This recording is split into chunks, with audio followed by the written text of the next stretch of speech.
Helluva Boss just had a panel at Level Up Con, during which a special preview for the season to come was shown with some big news. So hit the subscribe button, and real quick, this weekend we're having a live Q&A with the cast of Murder Drones. If you haven't checked out the show yet, you definitely should. It's free right here on YouTube, and it stars Elsie Lovelock as the main character, with Michael Kovac alongside her, who you probably remember as the voices of Charlie and Angel respectively back in the Hazbin Hotel pilot, before they decided to change up the cast for the upcoming series. We'll be answering Murder Drones questions in the stream. Both will be signing autograph prints of their Murder Drones characters, which you can purchase with the Streamly link, as well as previous characters they voiced in the pinned comment down below. And now, back to the trailer. This trailer was caught on camera by Mistress Mercury on Twitter, and shows footage from what looks like 4 upcoming episodes of Helluva Boss, which the teaser says will start airing from spring to summer. We know Hazbin Hotel to be airing sometime this summer, and this makes it the perfect timing, having Helluva Boss release 4 episodes building up the hype, and then Hazbin Hotel coming out. There have been some concerns that Hazbin Hotel will do full season drops, Netflix style, with multiple episodes coming out at the exact same time. However, if that were the case, I'd imagine they'd save 2 of these Helluva Boss episodes for airing after Hazbin Hotel, spacing it out more. With that in mind, I imagine we'll have 4 episodes of Helluva Boss, maybe 1 every month, starting in March. Then in July or August, we'd start to see weekly releases for Hazbin Hotel, at the end of which Helluva Boss will likely start airing episodes again on YouTube. It seems like the hiring has gone well over at the animation department, and now Hazbin and Helluva Boss are in full swing production, and even after these 4 episodes, I think we'll be seeing more of Helluva Boss being consistent like this again. The first clip that they show is fully animated and with background, showing Moxxie introducing Blitz and Millie to his father. This appears to be something that Millie did not expect, and I theorize that Blitz ended up roping Millie into following Moxxie to the greet ring to see where he was going. Moxxie's father seems a lot like Moxxie, and it's pretty hard to hear most of the audio in this trailer, unfortunately. I can't quite make out the introduction that he made, and it almost sounded like Moxxie called his father a prince, but I'm not sure if that's right, and I'm mostly just focusing on the visuals here. After the announcement for the episodes airing from spring to summer, the next preview came for what I assume to be episode 4 of this season, which shows Andrealphys in full motion. Andrealphys was previously revealed to us for some reason, and in the real-life Ars Goetia, he is described as a peacock demon holding the position of Marquis, lower than a prince like Stolas. With this character art came the revelation that he is the brother of Stella, who threatens to bring in Andrealphys when Stolas won't play along with Stella's divorce drama. In this animated preview, we can see that Andrealphys, Stella, and Stolas are at a table together. Stolas disappears in a flash of demonic motion, and Stryker seems to be coming in from off-camera. In the 2022 trailer for the show, we saw Millie and Moxxie fighting Stryker in what looked like an old-fashioned western mine, meaning this episode likely takes place in the Wrath Ring again. In the next shot, Stolas is kidnapped. Interesting, as you'd think Stryker would just be trying to use an angelic weapon on him like he did in episode 5 of season 1.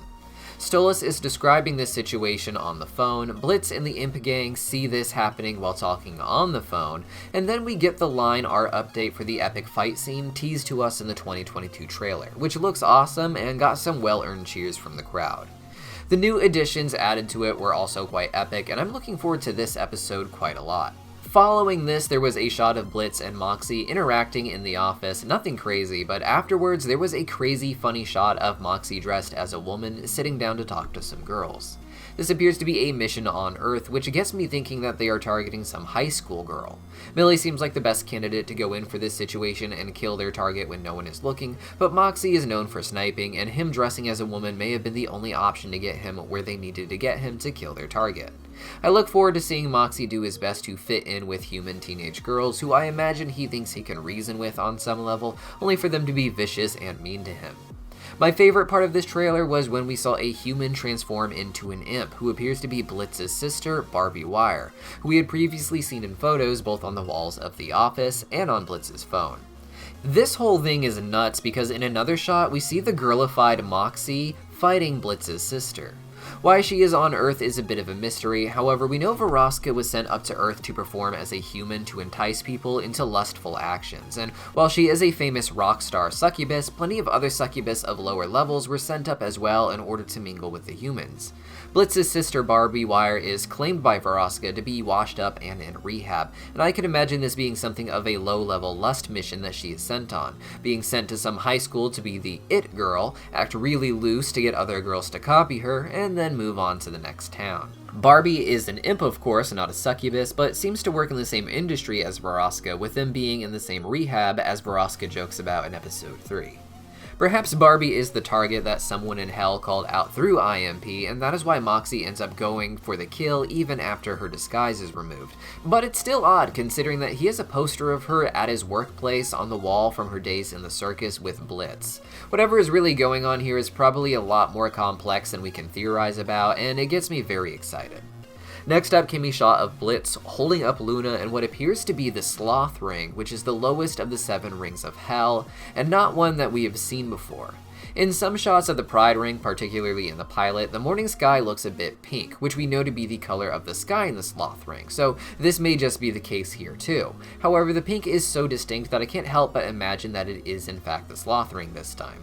The fact that this is in color is very interesting too, and I'm not really sure where in the timeline this goes as far as what episode it will be in. Following this came Chaz performing in front of a sign that says Big Dicks. This appears to be a play on Big Aussies of the Lust Ring.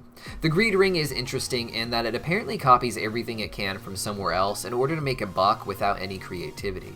Big Dicks appears to be an attempt at the Greed Ring to rip off Big Aussies, the same way that Lululand rips off Lucifer's theme park Lulu World, which we know to be in the Pride Ring. The Greed Ring likely has a lot of knockoffs of businesses from all over hell and probably copies each prince's personal projects to make easy money on ideas that Asmodeus, Lucifer, and the others put a lot more thought into. Aussies isn't a profit machine after all, but rather a business that the Prince of Lust operates in a way that pushes his lifestyle. It isn't about the money, even if it needs it to sustain itself.